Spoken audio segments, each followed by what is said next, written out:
پاکستان بھر میں زلزلے کے شدید جھٹکے، شدت 8.1 بتائی جا رہی ہے۔ اسلام آباد، لاہور، کوئٹہ، پشاور، کوہاڑ سمیت ملک بھر میں زلزلے کے شدید جھٹکے محسوس کیے گئے ہیں، جبکہ سرگودا میں گورنمنٹ اسکول کی دیوار گرنے سے کئی افراد زخمی ہو گئے ہیں۔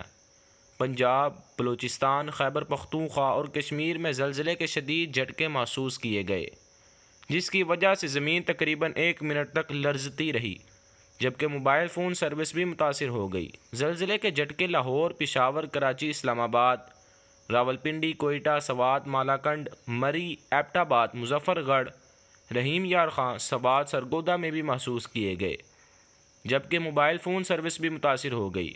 بجانجی ٹی وی کے مطابق گلگت بلتستان میں زلزلے سے ہنزا میں گلیشیئر ٹوٹنا شروع ہو گئے۔ اللہ کے عذاب میں سے ایک عذاب زلزلہ بھی ہے۔ زلزلے کے وقت تضرع، خشوع و خضوع کے ساتھ کثرت سے توبہ و استغفار، دعا اور صدقہ کرنا چاہیے، اور قرآن و سنت سے ثابت دعائیں پڑھنی چاہیے۔ نبی کریم صلی اللہ علیہ وآلہ وسلم بلاؤ و آفات سے حفاظت کے لیے صبح و شام یہ دعا پڑھا کرتے تھے۔ بسم اللہ الرحمن الرحیم۔ اللہم انی اسألک العافیۃ فی الدنیا والآخرۃ۔